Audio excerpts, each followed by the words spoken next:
Episode 307 से 309 rebirth of white soul. वही दामिनी जिसकी हालत ऑलरेडी खराब थी, फिर से दो थापड़ खाकर उसके कान सुन हो गए। उसका चिल्लाना भी बंद हो गया। जब उस नज ने देखा कि दामिनी चुप है तो वो बोली, हूँ अब जब तो होश में आ गई हो तो यहाँ से जा सकती हो। इतना कहकर वो बाहर चली गई। वो ऐसी औरत के आसपास भी नहीं रहना चाहती थी। वहीं अब जाकर दामिनी को रियलाइज हुआ कि वो एक नस थी और अभी उसे मार के चली गई। अब आगे दामिनी को गुस्सा तो बहुत आ रहा था, पर वो कुछ भी नहीं कर सकती थी। उसके गाल में फिर से दर्द होने लगा था। उसका मन कर रहा था अभी जाकर उस नस को थापड़ मार दे, पर वो जानती थी वो ऐसा नहीं कर सकती थी। पहले जब यशराज उसके साथ होता था, वो बिना सोचे समझे किसी को भी थापड़ मार देती थी। पर इस वक्त सिचुएशन बिल्कुल अलग था। यशराज अब नहीं था और ना ही उसके पास प्रॉपर्टी थी। वो बेड से उठी और वार्ड के बाहर चली गई। जैसे ही वो प्रिया के रूम में आई, उसने देखा प्रिया की आंखों से आंसू बह रहा था। ऑफकोर्स उसने नर्स को बात करते हुए सुन लिया था कि उसकी मोम को बाहर सब मार रहे हैं। प्रिया के पास अब कुछ नहीं था, ना मेहरा फैमिली का सपोर्ट, ना वो खूबसूरत चेहरा और ना ही अच्छी बैकग्राउंड। सब कुछ उससे छीन गया था। और अब उसके डैड भी नहीं थे जिन पर उसे इतना भरोसा था। और उसकी मोम के पास भी कोई प्रॉपर्टी नहीं था। ऊपर से साइना और बाकी सब भी उसकी मोम को परेशान कर रही थी, मार रही थी। ये सब देखकर उसे गुस्सा, नाराजगी और दुख हो रहा था। काश वो मेहरा फैमिली के साथ होती। पहले सब कैसे किसी प्रिंसेस की तरह उसे ट्रीट करते थे। वो जो चाहती थी उसे वो सब मिल जाता था। पर ईशानी से वो इतनी नफरत करती थी कि उसने उसके खिलाफ साजिश किया।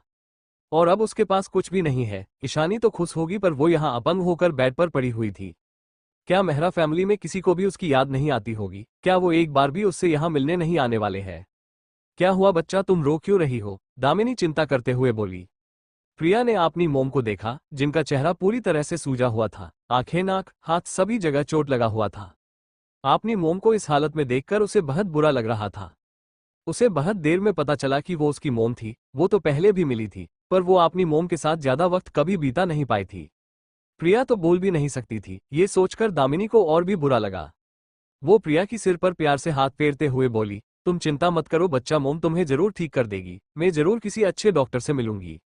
यशराज कैसे मरे वो ये तो नहीं जानती थी, पर इतना जानती थी कि यशराज डॉक्टर ईशा और क्वीन दोनों को ही ढूंढ रहा था। उनकी टीम को क्वीन चाहिए थी और पारस सिसोदिया को डॉक्टर ईशा चाहिए थी। अगर उसे पैसे या अपनी बेटी की ट्रीटमेंट में मदद चाहिए तो उसे पारस सिसोदिया की किसी आदमी को ढूंढना चाहिए। वहीं दूसरी तरफ शाम का वक्त रायजादा फैमिली राजवंश विला में आई हुई थी। वो ईशानी से मिलने आए थे। काव्या थोड़ी मायूस थी। वरुण भी आज अपने फैमिली के साथ ईशानी को देखने आया था। जैसे ही काव्या और वरुण ने एक दूसरे को देखा तो काव्या की आंखों में आंसू आ गए। वो खुद को ये सोचने से रोक नहीं पाई कि क्या वरुण ने मूव ऑन कर लिया है। क्या अब वो उस लड़की को पसंद करता है जिसे उसने आज वरुण के साथ रेस्टोरेंट में देखा था? वरुण भी बस काव्या को देख रहा था। काव्या की आंखों में आंसू देखकर उसे बहुत दर्द हो रहा था। काव्या ने अपनी आंसू छुपा लिया और आपने मोम डैड के पास बैठ गई। रोहिणी जी की नजर काव्या और वरुण पर भी बार बार जा रही थी, जो एक दूसरे से नजरें चुरा रहे थे। रोहिणी जी और मनन जी ने गहरी सांसें लिया और एक दूसरे को देखा। उन्हें पता था कि वरुण काव्या को पसंद करता है। उन्होंने वरुण को भी बोला था कि वो रायजादा फैमिली से बात करेंगे, पर वरुण माना ही नहीं। वहीं रुद्र बस नव्या को देख रहा था। नव्या भी बीच बीच में रुद्र को ही देख रहा था। रुद्र नव्या को अपनी दिल की बात बताना चाहता था, पर उसे वो चांस नहीं मिल रहा था। और उसे डर भी था कि कभी नव्या और उसकी रिलेशन में आने के बाद उसकी प्रिंसेस को कोई प्रॉब्लम ना हो जाए। यही बात नव्या भी सोच रही थी कि ये उसकी भाभी का भाई है, पर दोनों ने डिसाइड किया एक दूसरे से अपनी दिल की बात शेयर करेंगे। उसके बाद जो भी सिचुएशन होगा वो सब बात की बात होगी। ईशानी और मोक्ष दोनों बच्चों के साथ नीचे आ गए थे। नीलिमा जी ने ईशानी को गले से लगा लिया। उनकी आंखों से आंसू बह गए। मेरी बच्ची, तुमने अपनी मोम को बहुत डरा दिया था। तुम्हें ठीक देखकर मैं बता नहीं सकती कि मैं कितनी खुश हूं। ईशानी ने भी उन्हें गले से लगा लिया। रिलैक्स मोम, अब तो मैं बिल्कुल ठीक हूं ना। अनुपम जी और रुद्र ने भी ईशानी को गले से लगा लिया। वहीं रुद्रांश जो आपने डैड के गोद में थे, दोनों आदमियों को अपनी मोम के गले लगता हुआ देखकर उसकी आंखें छोटी हो गई। वो मोक्ष की तरह एक्सप्रेशन दे रहा था, जैसे अपनी मोम के लिए अभी फाइट करने लगेगा। उसने मोक्ष की गाल पर हाथ रखा और ईशानी की तरफ इशारे करके बोलने लगा, डा माँ माँ। रायजादा फैमिली में कोई भी उसकी इशारे को समझ नहीं पाया, पर बाकी सब समझ गए और एक दूसरे को देखने लगे। उन्हें हंसी आ रही थी। ये लड़का तो आपने डैड से एक कदम आगे जाएगा लगता है जलने में।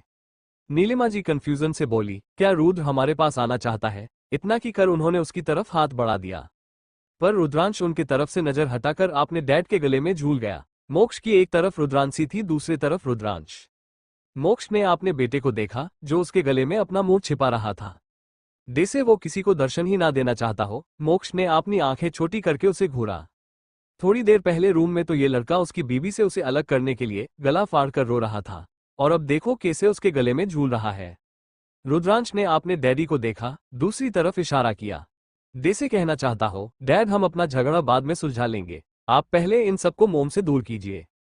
तभी कल्पना जी नीलिमा जी को देखकर हंसते हुए बोली, नीलिमा जी ये लड़का इशारे करके बोल रहा है कि उसकी मोम से दूर रहिए, क्योंकि इसे पसंद नहीं कि उसके सिवा कोई भी लड़का उसकी मोम के आसपास भी आए। उनकी बात सुनकर रुद्र और अनुपम जी ने हैरानी से रुद्रांश को देखा। क्या अब उसकी प्यारी प्रिंसेस से मिलने के लिए उन्हें इस लड़के का परमिशन लेना होगा? रुद्र मुंह बनाकर बोला, हूँ एक मोक्ष क्या कम था जो ये दूसरा मोक्ष आकर हमारी प्रिंसेस को हमसे दूर करना चाहते हैं। उसकी बातें सुनकर मोक्ष और रुद्रांश दोनों ने एक साथ घूर कर देखा। जैसे अभी रुद्र को यहां से उठाकर बाहर फेंक देंगे, तभी डैनी वहां पर आ गया। उसे देखते ही रुद्रांश के फेस पर तिरछी स्माइल आ गई। उसने डैनी को देखकर फिर रुद्र की तरफ इशारा किया, मामा। डैनी ने घूरकर रुद्र को देखा। सब समझ गए कि रुद्रांश चाहता है कि डैनी रुद्र को सबक सिखाए।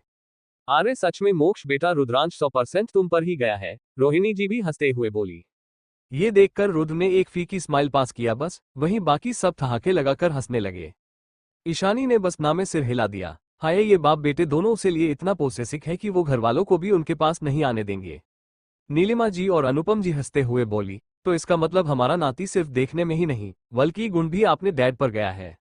फिर काव्या ने ईशानी को गले से लगा लिया। ईशानी ने भी आज रितिका से सुना था कि काव्या ने घर पर उसकी और वरुण के बारे में नहीं बताया, क्योंकि उसे डर है कि डैड इससे निराश और बेइज्जत होंगे। ईशानी को गुप्ता फैमिली के बारे में पता था, भले ही वो इतना बड़ा फैमिली नहीं था, पर फिर भी वो सब बहुत अच्छे और ईमानदार लोग थे। अगर काव्या अभी बता देती कि वो वरुण से प्यार करती है तो वो शायद थोड़ा गुस्सा कर सकते हैं, पर डैड को बेइज्जत तो कभी नहीं करेंगे। ये सोचकर ईशानी को इस वक्त काव्या पर थोड़ा गुस्सा आ रहा था। जब ये मोक्ष से प्यार करती थी तब उसने सोच लिया था वो कुछ भी करके मोक्ष को पाकर रहेगी। क्या काव्या के अंदर हिम्मत नहीं है अपने प्यार को एक्सेप्ट करने के लिए? उसने काव्या को ठीक से देखा तो उसकी आंखें लाल थी, जैसे वो अपनी आंसू रोकने की कोशिश कर रही हो। ईशानी ने उसकी कान के पास जाकर धीरे से बोली, बेवकूफ लड़की, तूने अभी तक डैड मोम को वरुण के बारे में बताया क्यों नहीं? ईशानी की बात सुनकर काव्या ने सिर झुका लिया और उसकी आंखों से 2 बूंद आंसू लुढ़क गया। ईशानी ने उसे आंखें छोटी करके घूरा और बोली, तुम इतनी कमजोर कब से हो गई? मैं मोम, डैड और गुप्ता फैमिली से बात करूंगी, डोंट वरी। उसकी बात सुन मार काव्या ने आंसू भरी आंखों से उसे देखा। अगर ईशानी ने बात किया तो सब कुछ आसान हो जाएगा। सभी डैनी, रुद्रांश और रुद्रांशी के साथ मस्ती करने में बिजी थे, किसी जा भी काव्या पर ध्यान नहीं था। ईशानी ने काव्या को बाहर भेज दिया। काव्या की मैसेज पाकर वरुण भी बाहर चला गया। दोनों इस वक्त गार्डन की एक कोने पर खड़े थे जहां कोई ज्यादा आता जाता नहीं था। काव्या वरुण के सामने सिर झुकाए खड़ी थी। वरुण ने जब काव्या को आपने इतने करीब देखा तो वो खुद को रोक नहीं पाया और उसे खींचकर गले से लगा लिया। काव्या ने वरुण की इर्द गिर्द अपने हाथ को लपेट लिया। उसकी आंखों से आंसू बहने लगे। वो सिसक सिसक कर रो रही थी। उसकी आंखों की आंसू वरुण की शर्ट को भीगा रहे थे। वरुण को बुरा लग रहा था काव्या को ऐसे रोते देखकर। चुप हो जाओ बेबी, तुम्हें पता है ने मुझे तुम्हारी रोना बर्दाश्त नहीं है, वरुण ने उसकी सिर को प्यार से सहलाते हुए बोला। काव्या ने अपनी आंसू भरी लाल आंखों से वरुण को देखा। उसकी लाल आंखों को देखकर वरुण की दिल में टीट सी उठी। वो नीचे झुका और काव्या की होंठों पर अपना होंठ रख दिया और प्यार और पैशन के साथ उसकी होंठों को चूमने लगा। काव्या भी इस पल खुद को रोकना नहीं चाहती थी, इसलिए वो भी वरुण को किस करने लगी। काव्या को भी खुद को किस करता देख ब्रिज और भी एक्साइटेड हो गया। वो 30 साल का होने वाला था, पर उसने काव्या के सिवा कभी किसी को किस नहीं किया था। इससे पहले वो काव्या को 2 बार किस कर चुका था। एक बार तक जब ईशानी ने दर्शित की कॉन्सर्ट में सबको बुलाया था, उस दिन काव्या और उसके बीच गलती से किस हो गया था, पर वरुण उस किस के खोकर काव्या में खोने लगा था। और दूसरी बार तब जब वरुण को पता चला कि काव्या की सगाई होने वाली है और इसलिए काव्या उसकी प्रपोजल को रिजेक्ट कर रही है। उस दिन उसने गुस्से और जलन में आकर काव्या को आधे घंटे तक जबरदस्ती किस किया था, पर दोनों बार ही काव्या उसका साथ नहीं दे रही थी, पर इस वक्त काव्या उसका साथ दे रही थी किस में। इसी बात से ही वो खुश था। जब काव्या को सांस लेने में प्रॉब्लम होने लगी तो वरुण ने उसकी होंठों को छोड़ दिया। काव्या वरुण के सीने से लगी गहरी गहरी सांसें लेने लगी। वहीं वरुण उसे शांत करवाने के लिए उसकी पीठ और सिर को सहलाने लगा। जब काव्या शांत हो गई वो वरुण को देखते हुए बोली, वो लड़की कौन थी कल जिसके साथ आप रेस्टोरेंट में थे? कौन लड़की? काव्या की सवाल से वरुण सोचने लगा, तभी उसे याद आया। कल तो वो एक बिजनेस मीटिंग में तेजस के साथ एक रेस्टोरेंट गया था और वहां मिस्टर शर्मा की बेटी भी थी, जो एंड में उसके साथ प्रोजेक्ट डिस्कस करते हुए बाहर आई थी। ओहो, तो तुम मिस्टर शर्मा की डॉटर की बात कर रही हो, कल जिनके साथ मेरी मीटिंग हुई थी। वो भी हमारी इस न्यू प्रोजेक्ट में पार्टनर है। मैं तेजस के साथ वहां मीटिंग में गया था। क्या तुम्हें जलन हो रही है बेबी? वरुण ने उसकी नाक पर टैप करते हुए बोला, जो रोने की वजह से लाल हो गया था। उसकी बात सुनकर काव्या मुंह बनाकर बोली, मुझे भला क्यों जलन होगी? फिर मन ही मन बोली, मतलब मैं बेकार में ही इतना कुछ सोच रही थी जिसका कोई मतलब ही नहीं है। वरुण और काव्या की शादी, निहारिका की ख्याल, वो भी हमारी इस न्यू प्रोजेक्ट में पार्टनर है। मैं तेजस के साथ वहां मीटिंग में गया था। क्या तुम्हें जलन हो रही है बेबी? वरुण ने उसकी नाक पर टैप करते हुए बोला, जो रोने की वजह से लाल हो गया था। उसकी बात सुनकर काव्या मुंह बनाकर बोली, मुझे भला क्यों जलन होगी? फिर मन ही मन बोली, मतलब मैं बेकार में ही इतना कुछ सोच रही थी जिसका कोई मतलब ही नहीं है। अब आगे, अच्छा तो तुम्हें जलन नहीं हो रही है, तो फिर तुम इतना क्यों रो रही हो? वरुण हंसते हुए बोला। उसे काव्या की फेस पर जलन साफ साफ दिखाई दे रही थी, जिसे काव्या छुपाने की नाकाम कोशिश कर रही थी। वरुण की बहस सुनकर काव्या की गाल शर्म से लाल हो गया। उसे सच में बहुत ज्यादा जलन हो रही थी उस लड़की से, पर वो ये बात वरुण को बता नहीं सकती थी, वरना वरुण जरूर उसका मजाक उड़ाएगा। ठीक है, चलो अंदर चलते हुए, वरुण काव्या की गाल को प्यार से सहलाते हुए बोला। तभी काव्या बोली, इशू मोम डैड से हमारे बारे में बात करने वाली है। ठीक है, तो फिर तो ये अच्छी बात है, मोम डैड भी आज अंकल आंटी से बात करना चाहते थे। वरुण ने उसकी हाथ पकड़कर कहा और दोनों एक दूसरे के हाथ को पकड़कर अंदर चले गए। वहीं जैसे ही वो अंदर पहुंचे सब उन्हें देखने लगी। अपनी मोम, डैड और भाइयों की नजर खोद पर देखकर काव्या ने थोड़ा सिर झुका लिया। तुम दोनों यहाँ आकर बैठो, अनुपम जी ने गंभीर और कोल्ड आवाज में बोला। तो काव्या ने वरुण की हाथ को कसकर पकड़ लिया। वरुण ने काव्या की हाथ को धीरे से सहलाया और दोनों जाकर सबके सामने सोफे पर बैठ गए। वहीं वरुण के मोम डैड भी दोनों को देख रहे थे। वो आज वरुण और काव्या की बात करना चाहते थे, पर उससे पहले ईशानी ने ही वरुण और काव्या के बारे में बात किया, इसलिए वो बस अनुपम जी और नीलिमा जी की राय जानना चाहते थे। अगर उन्होंने रिश्ते के लिए मना किया तो वो अनुपम जी और नीलिमा को रिक्वेस्ट करने वाले थे। वरुण ने अनुपम जी, नीलिमा जी और रुद्र को देखा, तीनों उन दोनों को ठंडे भाव से घूर रहे थे। ये देखकर वरुण पोलाइट आवाज में बोला, अंकल आंटी, हम एक दूसरे से सच में बहुत प्यार करते हैं।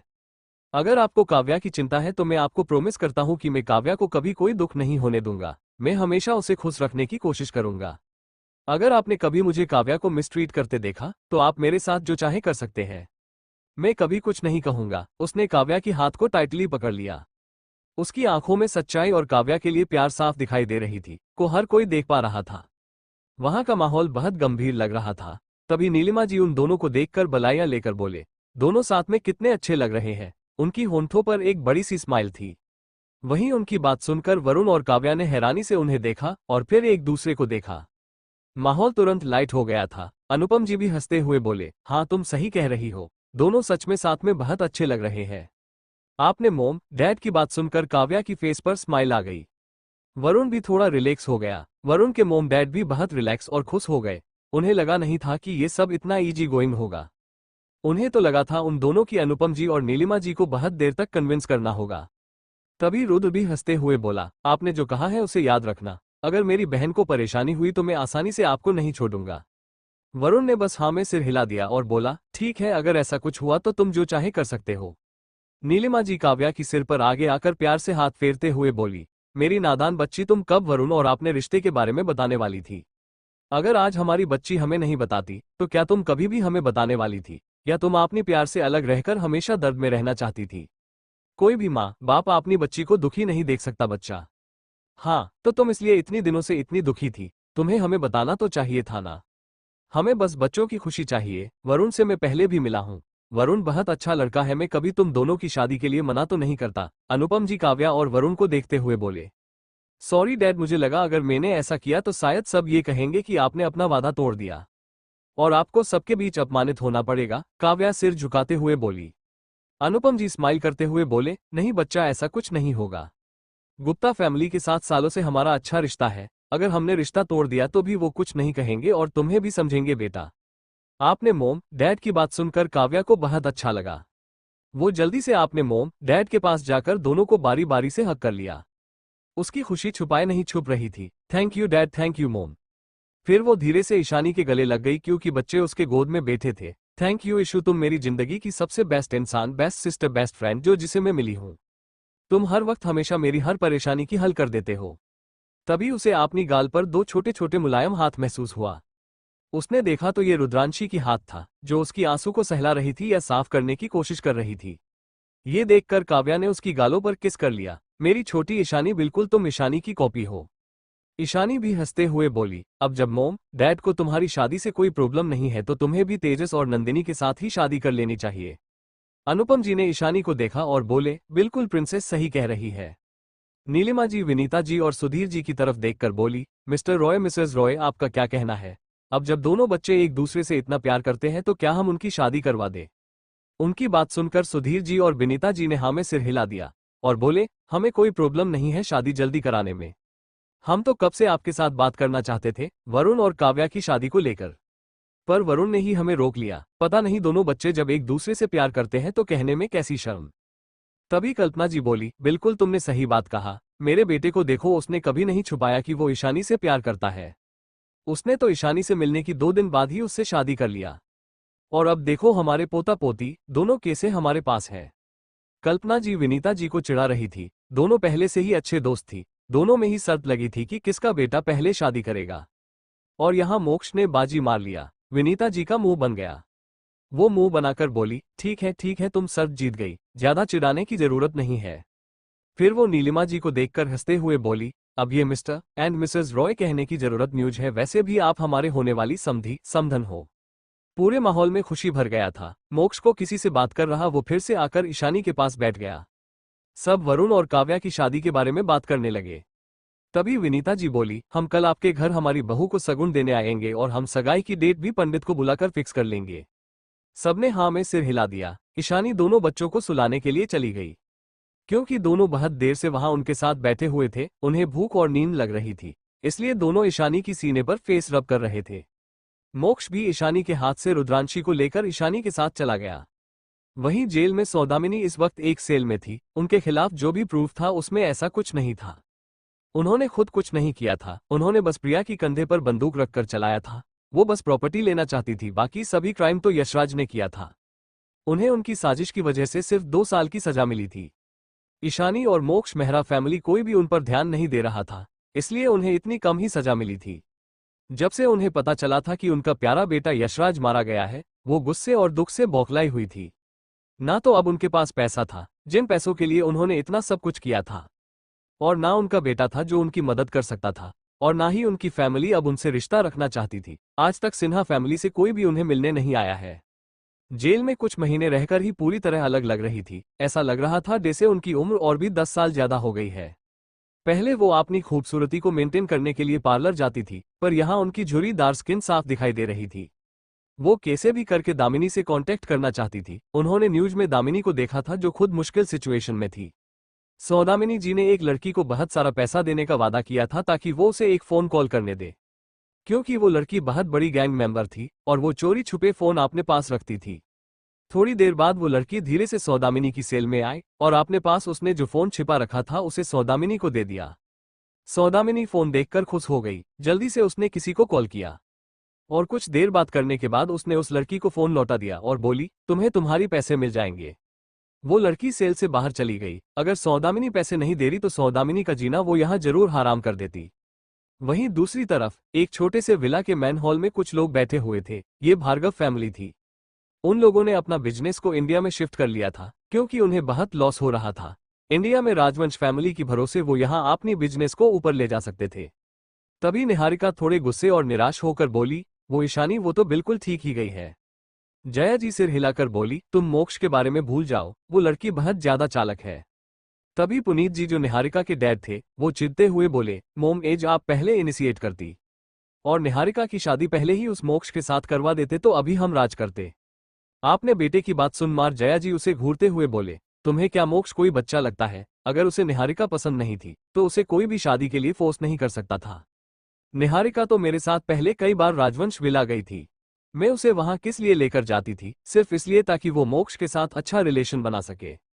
पर वो कभी भी मोक्ष का दिल नहीं जीत पाए। इनफैक्ट वो उस घर में किसी का भी दिल नहीं जीत पाए। अगर वो भाई भाभी या अखिलेश कल्पना की दिल जीत लेती तो भी मोक्ष को ना चाहते हुए भी उससे शादी करना ही पड़ता। पर इसने इतने सालों में कोई भी फायदा नहीं उठाया। अब क्या लगता है मोक्ष ईशानी जैसी लड़की के होते हुए कभी भी तुम्हें चूज करेगा? जय जी निहारिका को देखते हुए थोड़े गुस्से से बोली। तो निहारिका ने अपना सिर झुका लिया। वो सच में मोक्ष से बहुत प्यार करती थी। दादी माँ, मोक्ष तो कंपनी भी नहीं आता है ज्यादातर, वरना शायद मेरे पास एक चांस होता उसका दिल जीतने का। दादाजी भी आपको अब घर नहीं बुला रहे हैं। अगर अंशुमान ने नहीं बताया होता तो हम ये भी पता नहीं चलता कि मोक्ष और ईशानी के 2 बच्चे हैं। अंशुमान अपने दादाजी की तरह स्ट्रेस्ड फॉरवर्ड और ईमानदार लड़का था। उसका नव्या और दक्ष के साथ अच्छा रिलेशन था, तीनों बात करते रहते थे। अंशुमान दोनों बच्चों से भी मिलने एक बार गया था। उसने ही ईशानी की कोमा में होने वाली बात बताया था। तो निहारिका बहुत खुश हो गई थी। अगर ईशानी कोमा में ही मर गई तो उसके लिए मोक्ष की जिंदगी में जाना आसान होगा। वैसे भी ज्यादातर लोग कोमा में मर जाते थे। फिर वो बच्चों से प्यार का नाटक करती। जब मोक्ष देखेगा कि वो उसके दोनों बच्चों को कितना प्यार करती है तो मोक्ष जरूर उससे शादी कर लेगा। पर कल जब अंशुमान खुश होकर दक्ष से बात कर रहा था तब सबकी पता चला कि ईशानी को होश आ गया है, जिस वजह से निहारिका का प्लान फिर से फेल हो गया था। मैं उस ईशानी को छोड़ूंगी नहीं, निहारिका गुस्से से बोली। तभी एक मजाक भरी आवाज आई, तो क्या तुम भी मायरा की तरह मेंटल एसाइलम में रहना चाहती हो बहन? ये आवाज अंशुमान की थी। निहारिका की बेइज्जती, रुद्रांश का कंपटीशन, फिर वो बच्चों से प्यार का नाटक करती। जब मोक्ष देखेगा कि वो उसके दोनों बच्चों को कितना प्यार करती है तो मोक्ष जरूर उससे शादी कर लेगा। पर कल जब अंशुमान खुश होकर दक्ष से बात कर रहा था तब सबकी पता चला कि ईशानी को होश आ गया है, जिस वजह से निहारिका का प्लान फिर से फेल हो गया था। मैं उस ईशानी को छोड़ूंगी नहीं, निहारिका गुस्से से बोली। तभी एक मजाक भरी आवाज आई, तो क्या तुम भी मायरा की तरह मेंटल एसाइलम में रहना चाहती हो बहन? ये आवाज अंशुमान की थी। अब आगे सबने मुड़कर देखा तो अंशुमान अपने चेहरे पर एक बोरियत भरे एक्सप्रेशन लिए अंदर आ रहा था।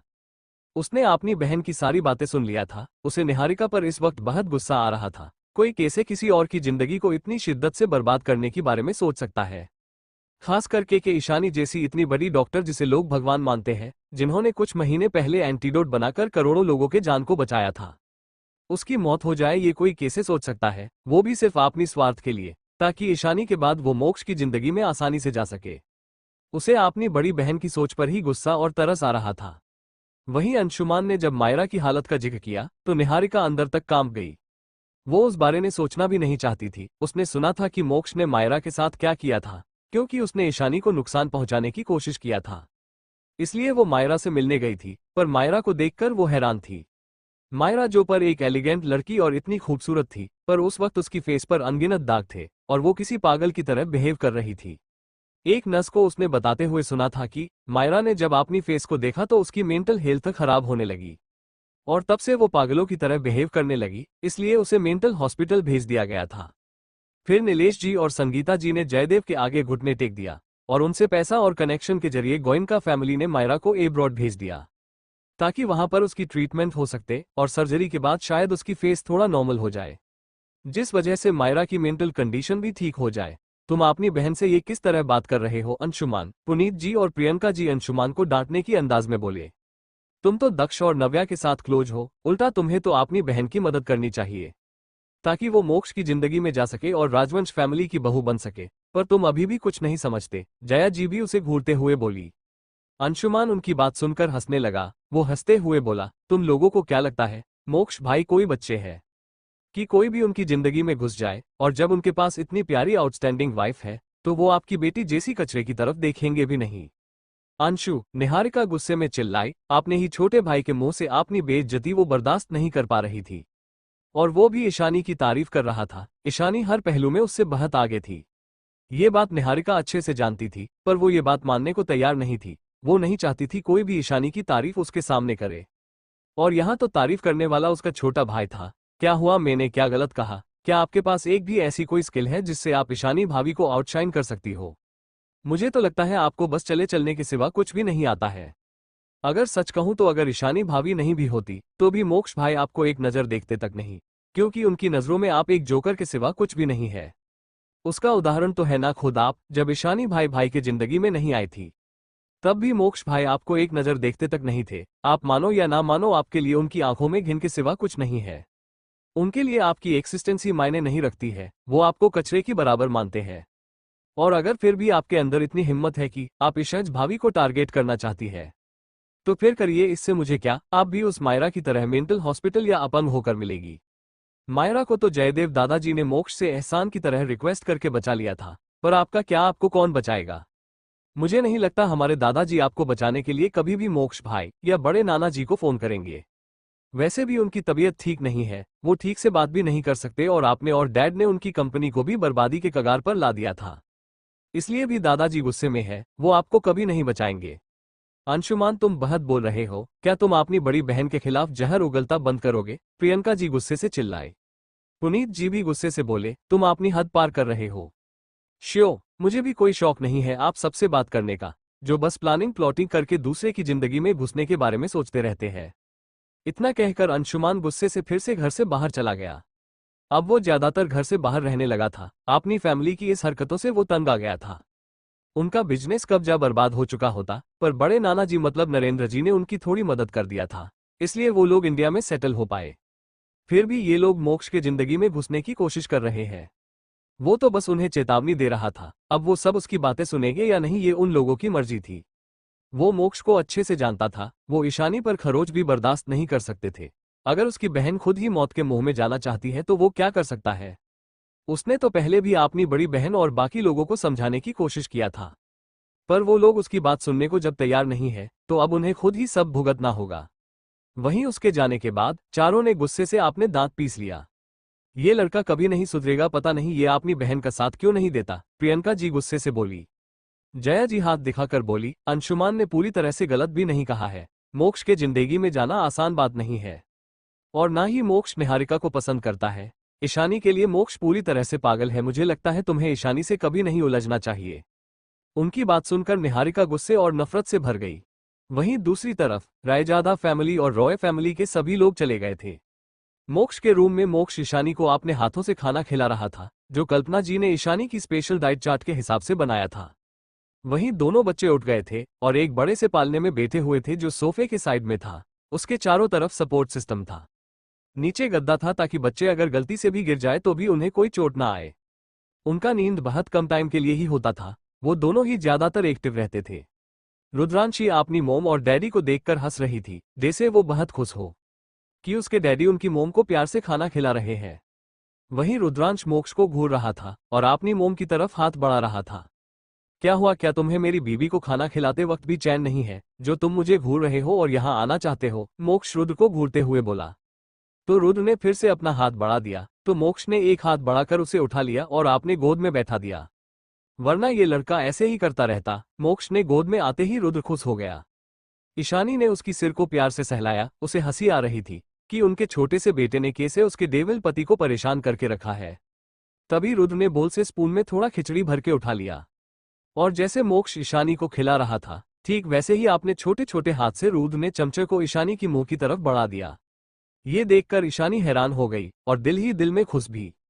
क्या उसका छोटा सा बच्चा उसे अपने हाथ से खाना खिलाने की कोशिश कर रहा है, जैसे उसके हब्बी उसे खिला रहे थे। उसने प्यार से उस खिचड़ी को खा लिया। ये देखकर रुद्रांश खुश हो गया, उसकी आंखों में चमक आ गई। वो भी अपने डैडी की तरह अपनी मोम की ख्याल रखने की कोशिश कर रहा था। वहीं मोक्ष भी हैरान था, इसका मतलब उसका बेटा उसे कॉपी करने की कोशिश कर रहा है ताकि उसकी बीवी की दिल में उसकी इंपोर्टेंस ना बढ़ जाए। ये तो उससे कम्पीट करने में लगा हुआ है ताकि उसकी बीवी उससे ज्यादा इस पिद्दी की साइड हो जाए। ये लड़का ऐसे ही करते करते उसकी बीवी को उससे जरूर छीन लेगा। ये सोचकर मोक्ष ने गुस्से से रुद्र को फिर से पालने में छोड़ दिया। सपोर्ट बैरियर थोड़ा ऊंचा था, रुद्र बाहर नहीं आ सकता था, वो बस अपने डैडी को घूर रहा था और बच्चों जैसी गुस्से भरी आवाज निकाल रहा था, जैसे पूछना चाहता हो उन्होंने उसे फिर से यहाँ क्यों छोड़ा। उसे अपनी मोम को अपने हाथ से खाना खिलाना था और अपनी मोम के दिल में वो नंबर 1 पोजीशन पर रहना चाहता था, पर मोक्ष ने उससे मुंह फेर लिया। वो अपने बेटे से जेलस हो रहा था। तभी रुद्रांशी ने भी अपनी हाथ फैला दिया। ये देखकर मोक्ष ने उसे भी पालने से उठाकर अपनी गोद में बैठा लिया। तो रुद्रांशी ने भी अपने डैडी और भाई की तरह एक स्पून में थोड़ा खिचड़ी लेकर अपनी मोम के होंठों के सामने कर दिया। ये देखकर ईशानी और मोक्ष दोनों की आंखें प्यार से भर गई। उनके दोनों बच्चे अभी से कितने थॉटफुल है। ईशानी ने स्पून में को थोड़ा खिचड़ी लगा था उसे अपनी मुंह में भर लिया। क्योंकि रुद्रांशी को ठीक से स्पून से खिचड़ी लेना नहीं आता था, इसलिए थोड़ा नीचे गिर गया था। रुद्रांशी खिलखिलाकर हंसने लगी और अपनी दोनों हाथ से क्लैप करने लगी, जैसे उसे अपनी मोम को अपने हाथ से खिलाकर कितना ज्यादा मजा आया हो। मोक्ष ने उसे भी पालने में रख दिया, फिर ईशानी को अच्छे से खाना खिला दिया। थोड़ी देर में काका आकर प्लेट्स लेकर चले गए। तो ईशानी बेड पर बच्चों के साथ खेलने लगी। मोक्ष ने तीनों को प्यार से देखा, जो उसके लिए उसकी पूरी दुनिया थे। तभी उसे राघव की तरफ से कॉल आया तो वो कॉल अटेंड करने के लिए बालकनी में चला गया। राघव की गंभीर आवाज फोन की दूसरी तरफ से आया। बॉस डार्क वर्ल्ड और गैंग की सभी लोग आज एक साथ एक्टिव हुए हैं। लगता है वो कुछ बड़ा प्लान कर रहे हैं और डार्क वर्ल्ड से जुड़े कुछ लोग इंडिया में भी हैं। उनकी वजह से जल्दी ही डाटा लीक हो सकती है। और खबर मिली है कुछ मेंबर्स हैं जो इंडिया आने की प्लानिंग कर रहे हैं। और ये भी पता चला है कि डार्क वर्ल्ड की सभी बड़े हेड और मेंबर्स ने एक मीटिंग रखा था। और इस बार वो आपके तलवार को चाहते हैं, जो आपकी ब्लैक डेथ की पहचान है। पहले भी वो लोग आपके ब्लैक डेथ की तलवार के पीछे पड़े थे और अब भी वो फिर से यही चाहते हैं। अब जब किसी के आपके तलवार को देखा है तो उन्हें पूरा यकीन हो गया है कि आप जिंदा हैं और वो आपकी तलवार को पाने की कोशिश कर रहे हैं। उसकी बात सुनकर मोक्ष ने पीछे मुड़कर देखा। ईशानी और उसके दोनों बच्चे आपने में बिजी थे। ठीक है, उन सब पर नजर रखो। इतना कहकर मोक्ष ने कॉल काट दिया और एक नंबर डायल किया तो उधर से एक अधेड़ उम्र की आदमी की आवाज आया। क्या बात है बरखुरदार, आज पहली बार मुझे तुम्हारे तरफ से कॉल आया है। वैसे हमारी प्यारी बहू और पोता पोती दोनों कैसे हैं? उधर से सवाल किया तो मोक्ष बिना भाव के बोला, मेरी बीवी ठीक है और दोनों बच्चे भी। ये तो काफी बढ़िया बात है। मुझे जल्दी से हमारी बहू और दोनों पोते से मिलना है। ऐसे भी मैं बूढ़ा हो रहा हूँ अब और ये जिम्मेदारी नहीं निभा सकता। फिर गंभीर आवाज में बोले, वो डार्क वर्ल्ड के बेशर्म लोग फिर से तबाही मचाना चाहते हैं। एक बार वो सब छुप गए पर यह अफवाह फैला दिया कि ब्लैक डेथ अब जिंदा नहीं है और अब वो सब फिर से तुम्हारे पीछे पड़ गए हैं।